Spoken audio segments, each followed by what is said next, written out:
Hello and welcome to Impact Africa, our online talk show where we get to have conversations with diverse people and organizations who are impacting lives positively. This is me, Kemi Akiode Adebayo, aka Mama K. And in today's program, I've got this brother of mine, a gentle, creative, internationally world-acclaimed ceramist and artist. I know he's laughing there. Chuma Maweni, who is a ceramic artist and is based in Cape Town, South Africa. So, how are you, Chuma? I'm good, Mama K, and how are you? I'm very well, can't complain. So, let's start first with your name. Does it mean anything or? My name? Well, my name is Chuma. I know, I never pronounce it well. That's why I want to make sure. Okay. And it basically translates to prosperity. Okay. Growth. And which language is that? It's Xhosa. That's Xhosa. Okay. Okay. And so, yeah, the name was given to me by my grandfather. I see. I was born in 1976. That's when I was born in Port Elizabeth. I see. Yeah. And I think that's the name of your son as well. Yeah. So you were given the name by your grandfather, which means prosperity or growth. And is that a tradition, in your culture? No, it's not. It's not a tradition. We decided on his name because his name is Chuma. Okay. Which is just slightly different of alphabet. That's it. Right. Otherwise, they mean both the same thing. The same thing. The reason for that is my wife and I, Tamara, we decided to give him that name because when Tamara and I got married, she was given a name called Lihlume, which is also in the same line as prosperity. Right. So her name translates to make it prosper. Wow. Yeah. So. Wow. So is it a traditional thing when a wife gets married to be given a new name? Is that common in the Xhosa tribe? Yes, in Xhosa you get a new name, that they will be calling you. Right, as the wife. As the wife, yes. Because now you've become a daughter of theirs. So they need to give you a name and welcome you to the family. Interesting, I didn't know that. You see, you learn every day. So both names, it's kind of in the same line about prosperity and wealth, and you will prosper. So let's go back to before you got married and became a family man. So you were born in you said Port Elizabeth? Yes. And 1976 to be precise. Yeah. And you basically, how did you end up in Cape Town? So where did you school? What has life been growing up, for you? Well, I'll try and make it brief and short. Born in 76, grew up in PE, and I went to my lower primary school. I did those in Port Elizabeth. Okay. From I forgot now that 1981 to. Don't worry about dates. I don't remember dates at all. But in 1986, because this is during the riots and apartheid at the time, and so my parents decided that to try and continue with studying, because now this was disrupting our studies. They decided that we move to Transkei, which is in the Eastern Cape, in the Mthatha region to be exact. So we went there and did our studying also. My brothers were doing high school. I was still in lower primary school. Also, my sisters were in the same, around the same grade. Are you from a big family? What position are you? I'm number 5. Number 5, okay, I'm wow. the 5th one. Okay. There's 8 of us. I guess when you were saying my brother, my sister, I'm like, oh, there must be a lot of them. 8 siblings, wow. 8 siblings, I'm right in the middle there. So you were moving and then you go to Transkei. Yeah, so in Transkei, while we were there, my cousins and I, together with our friends, we used to go to, we used to actually look after cattle, our cows and bulls and all that. Oh, really? And so we will take them down to the fields, down the village. So in that area there was a river stream running down there, and there was clay there. So So at this point, I know nothing about clay. So I saw them making these little figurines out of clay, which were actually bulls that we're looking after. And so I went on. They introduced me into it. I was like, oh, I like this, and I started working with my hand, which I didn't know that I didn't even know that I had a gift of making stuff with my hands. And so yeah, basically you looking after the cows and sheep and so on, and then you saw other people and that of interest. What age were you then? I was 10. 10? 11 wow. At that time. Okay. And so we stayed in Transkei for 4 years. So during that 4 years, we keep going and playing and with clay and all that. And also now I started drawing cartoons, little cartoons and stuff with pencil and a little book. So we went back to Port Elizabeth. Now after Mandela was released, 1990. Started my high school in Port Elizabeth in 1991, sorry, and up until 95 when I matriculated. And a year later, 96, that's when I went now to do to choose a career in art, and my choice was graphic design. Okay. My first choice was graphic design, and then when you get to that, to the university level, you get taught everything in the foundation studies. They call it the foundation studies. Okay. So there was ceramics, there was sculpture, there was stained glass, there was graphic design, painting, like fine art and all. So they did all of the variety. Wow. Yes, and then later in the year, they interview you to for whatever you want to go to, or they still want to go to graphics, because you might have now discovered that I'm actually better in this one rather than that. Yeah. Okay. But I still wanted to do graphics. Then unfortunately, I wasn't accepted because they wanted a few students out of 60 of us. They wanted 17, so I couldn't get in. And so, which was probably a blessing at that time. At that time for me, I was must like, have been but I want to disappointed. do graphic design. No. Yeah. And so in the following year, which is now 1998, I couldn't study because of financial reasons. And in 1999, I went back. And by this time already, my lecturers at ceramics had already spoken to me about ceramics and told me actually I'm much better in ceramics. I mean, I was getting A's and B's in ceramics. And so they said, but then why don't you just do ceramics? Come on, we would like to have you in our group. Okay, so somebody saw that in you, not you deciding. So in a way, ceramics chose you, even though you were gifted, which you didn't know. Yes, so it did choose me, actually, basically. So, I mean, through that mentor who felt you actually good in this, will have you. You don't need to, be disappointed with where you are. And wow, that's an interesting journey. What we'll do, we'll stop right there and we'll come back. We'll be right back.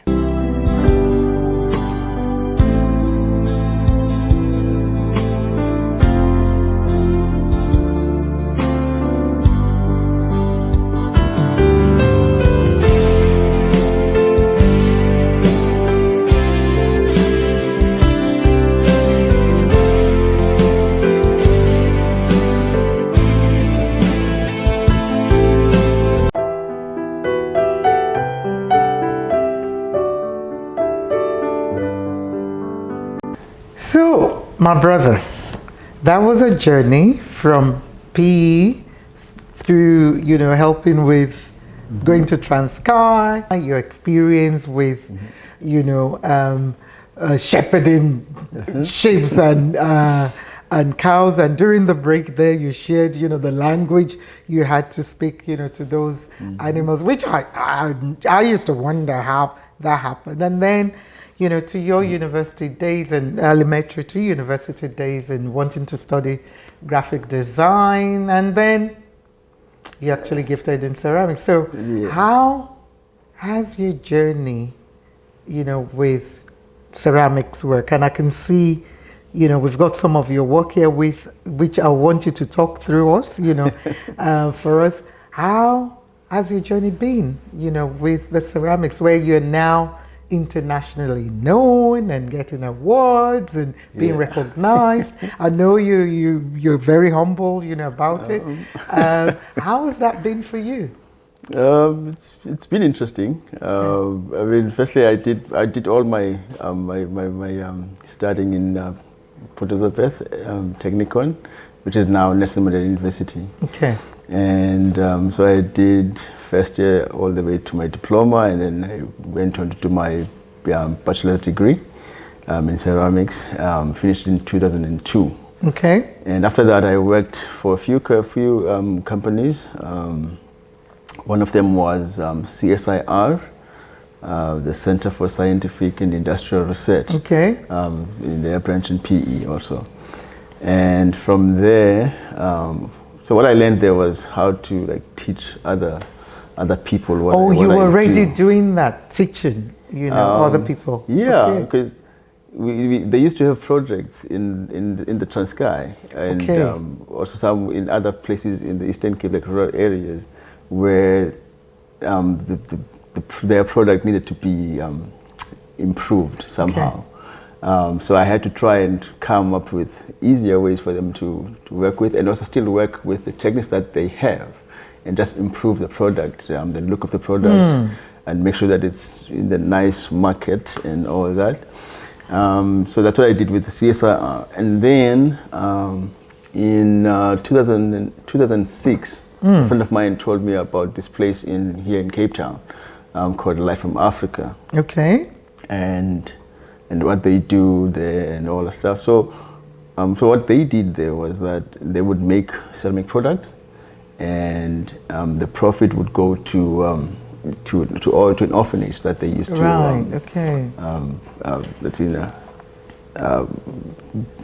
they were benefactors for that for those things. So I liked the idea, and I was like, okay, fine, let me come to the Western Cape.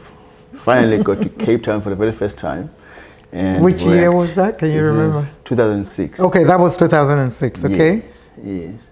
So I worked for that company for 10 years, and there my skills also improved. I learned new things. Growing. Yeah. And I learned like how to deal with people in the gallery, try and sell the product to people, which is something that I never had.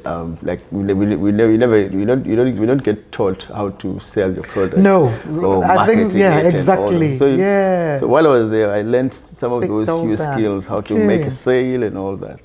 And so after working all this time, I met my wife, who was a friend at the time, and we became a couple, of course. Right. And then in that time, we already started talking about our future and stuff. So when did you get married? What year? We got married in 2015. Okay, 2015. Okay. 2015. Right. And so one of the things that we spoke about was me starting on my own, which was something that was in the background, and it started fading now by this time. Okay. And then she came and she was like, encouraged you, and she encouraged me to actually. That's the bit about the partner. Where God has chosen a life partner for you, compliments you, and help you to prosper. Yes. So they gave her the right name. Yeah, exactly. So the name her name means that what she actually did for me. Okay. And so with all that support and encouragement from her and my family also, I decided in 2016. Now this is 6 months after we had just gotten married. 6 months later, June of 2016, I put down my tools with the company. And I told them, okay, now for me, it's time for me to stand on my own feet and see what I can do by myself. And the nice thing about it is that they said yes. They didn't fight me for it and say, no, we still need you. They said, no, Chuma, actually, it's time for you. And they encourage you, that you called as well. Yeah. And so it's 2016, worked all by myself in the Woodstock area here in Cape Town. And so over there, I worked with other two guys now in their own studio. Right. And we collaborated on some products, and we would also make our own products and try to sell those. And yeah, and then there's this gallery called Southern Guild Gallery. Okay. Which I had met actually before in 2014. I met the owners, and they liked my product, and so they took it to New York. Right. In one of the shows there called New York Now. And so these guys, by the time now I was working on my own, they came back and said, oh, we would like to have some of your products in one of our shows. So their show was called The New Wave. Okay. Now, I think, if I remember correctly, The New Wave for them was these are the upcoming young artists. That they want to groom and support. And so I was one of those artists. So it was myself and Umadoda that I was working with in that studio, and then other artists around Cape Town. And that exhibition started a whole range and opened doors for things like this. So talk us through, this is like a tea coffee set with sugar bowls and teapots and and so how long would something like this take you to do? So it's tough to calculate the time. Just roughly. But roughly it would be, let's say, about 2 weeks. Okay. Right. That would be the making of the product. And then the decoration, because the decoration is... I can see it takes time. Yes, and what inspires you with the design, And I can see, is it a particular design that you're known for, or this is something that you just get inspired? No, this is something that I like to do with these, especially when I'm making stuff for my wife. So I made this one for my wife, and nobody else has it. She's the only one that has this set. Yes. The ones that I had before it are just plain black and just maybe the glaze on the inside there, and maybe green glaze or something. Okay. But I haven't done anything with this much details for anybody else. Because you want it to be special. I wanted it to be here for her. Yeah. And this one here. So So these ones, how they started from that. Exhibition that you took part in. I made about this size. It was just a small side table, and in that project the Southern Guild Gallery liked it, and then we spoke about it a bit, like how I could improve it, and I thought about it also, and then in 2016, just before the year ended, or early 2017, I thought, you know what, let me just try and maybe just make it more darker and more appealing also with a nice color. So now there's a color on this one. I didn't see that before. And look at the details.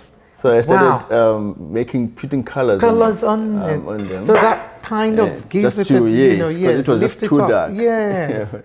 And then I started putting patterns and carved on it. And so Southern Guild liked the idea. They said, no, you're going to leave these here. Now, I just wanted to show them, like, okay, this is what I think might work. And so they're like, no, you're going to leave them. And I think they sold those pieces in 2 or 3 days in that same week. Wow. So they said, that's where you need to go. Like, okay.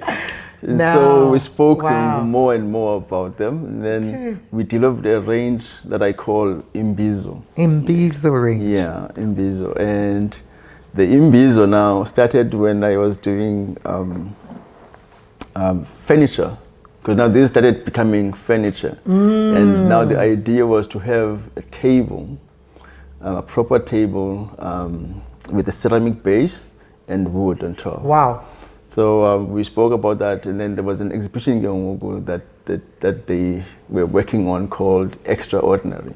So I said to them, how about I make that table that we spoke about earlier. So I said, yeah, can make it with 4 stools, ottomans around it, beautiful. Together with some little items on top, and then we're going to have the wood on top, a nice wood, also plain black. So yeah, sure, why not? So I made my bases. So after I finished my base, the bases of this table, Julian, who's one of the owners of the Southern Guild, came to me and said, I think the tabletop needs to be carved, just because you've already made some carvings. And so we need something that's going to go together with it. So I said to him, but I've never carved wood. Now, this is a challenge. This is a challenge. So you need to make it happen. I'm like, how am I going to make it happen? I don't have the skill of carving wood. He said, no, I know you're going to do it. I know you're going to do it. So I sat and thought, what am I going to do? I think for about 2 days, I'm trying to decide what am I going to do on this top.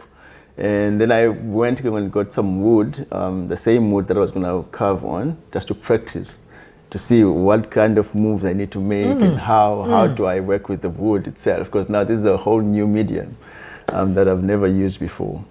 And I found a way of working with it. Then I used one of the tools that we used when I was doing foundation studies in 1997. In school, yes. So all that now came alive so all that again. Came back. There's this technique of carving with on a lino cut. Where the people they can make prints out of them. Like these, lino cuts like that. So we used to have a tool that we used to just. It was nice moving. And I thought, let me just try that tool. And that tool worked perfectly for that wood. And I knew how the wood goes now. It needs to follow a certain direction. I can't go across the, what do you call it? The rail. I think they call it the rail. If I go across the rail, then I'm messing up the wood. Then I need to go together with the rail. So you now to learn all this technique. So I figured it out. And the tabletop came out perfectly and everybody loved it.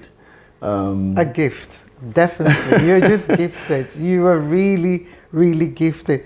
What we'll do, we'll be right back again. We'll just stop to just share some of your work. We'll be right back.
Wow, there's a lot in there for me to learn, and I feel, and for others to probably learn, the fact that others even saw in you what you didn't see, and you actually had it in you. It's a gift, I believe, you have in you, and some of what you've learned previously were coming, to play. And at the time you probably were learning them, you were probably just doing it, and but they all came, very handy. And from there, you've developed from, making teapots and things like that, and normal ornaments in the house, to, kind of furniture and tables.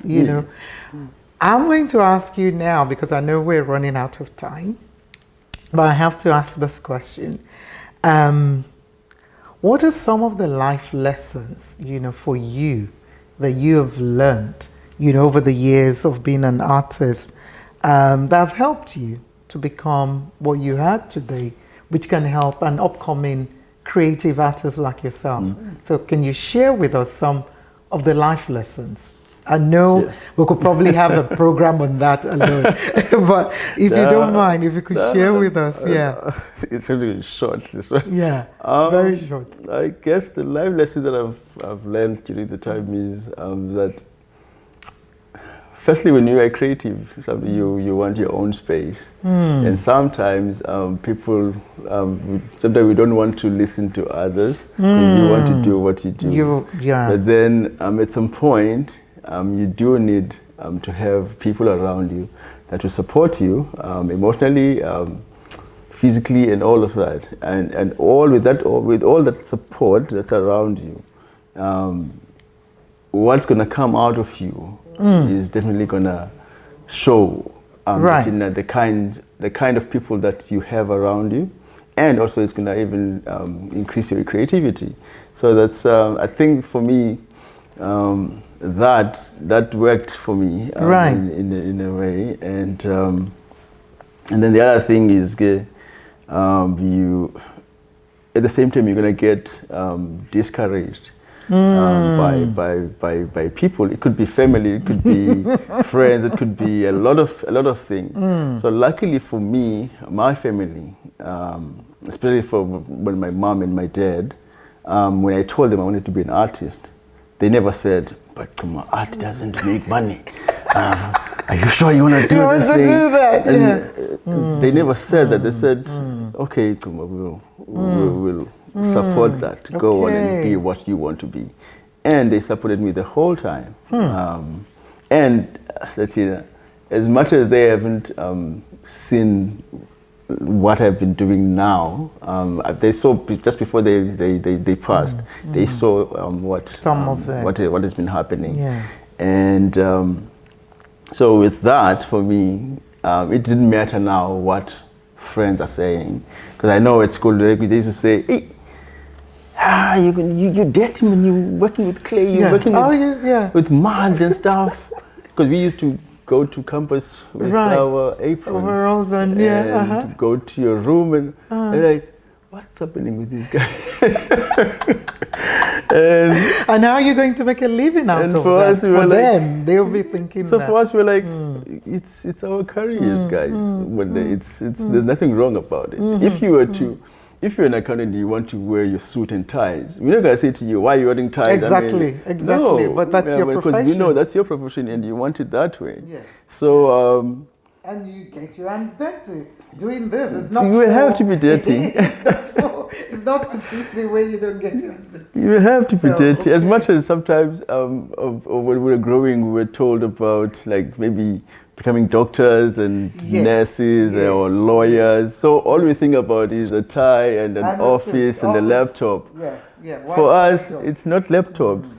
When somebody comes to me and say, "Come up, can you make an invoice for us?" or you make something that's gonna need me to sit, I'm like, "Oh no." But now I've found a way to actually work with that. Because you need that as well. Yes. With what you said earlier, promoting yourself, selling yourself, selling your work, even though your work speaks for you.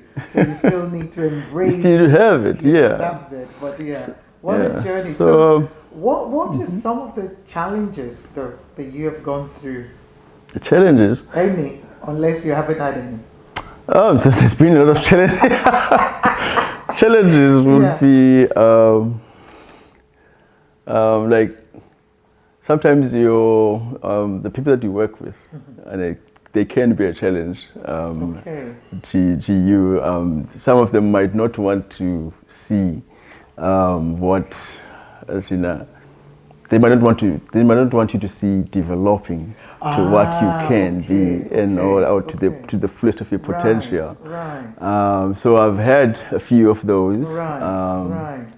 Those run-ins, and so then even though you've had those who are supporting you and say you can do it and pushing you still had the get ones as well who were like, maybe the naysayers, and they'll probably criticize you and it affects you. You do get criticism sometimes with the work, but then that criticism, I take it and like, okay, you know what, if this person has criticized me, fine, maybe there is something wrong with what I'm doing, and then I try and see if I can improve it, but I'm not changing what I am doing just because that person said so. Yes. Yeah, but if now that comes in as an advice, as an, what do you call it, an advice, yes, then I will take whatever advice that I get from anyone, and I will try and use it and see if say if I do a certain color there or do a certain shape and all that stuff, and see if it works for my product. Then if it does work, it's good, and I let the person know, oh, I actually used your idea, and thank you for that.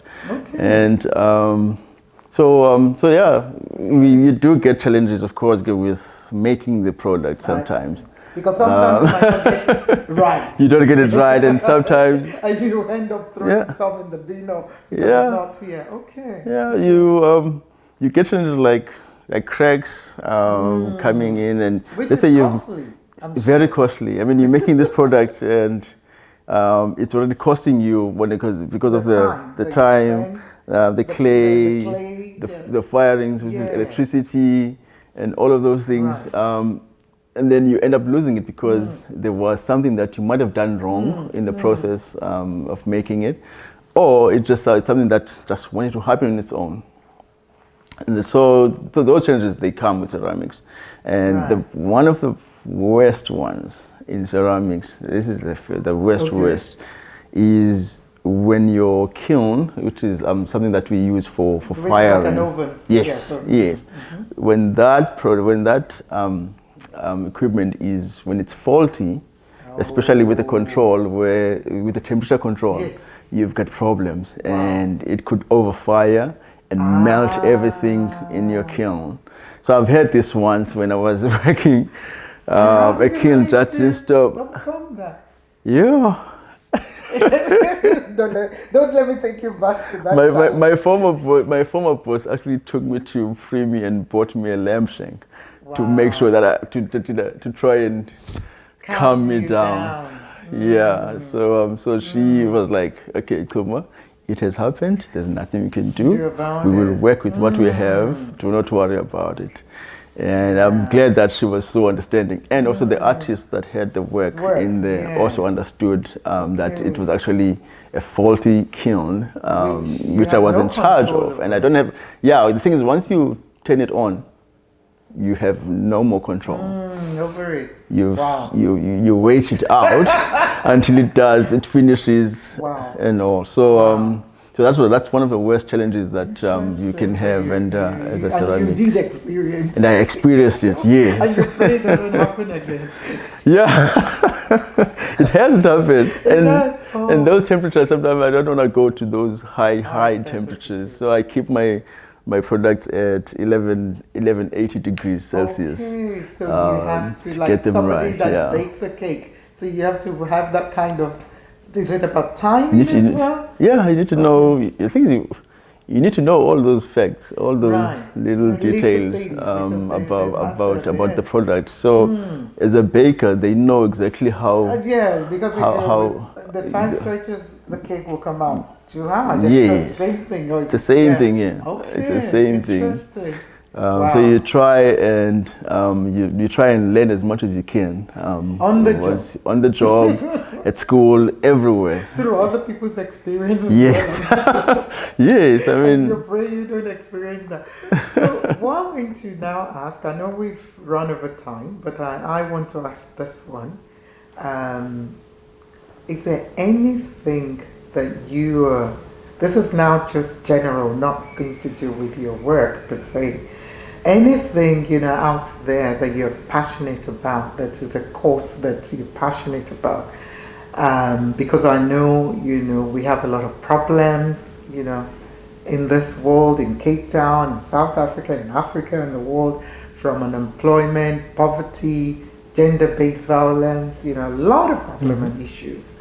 And I'm always about what are the solutions, even if they're not practical. So is there anything for you that you're passionate about in terms of some of the issues I've listed, or anything else that you feel the solution is X? Is there anything now? Yeah,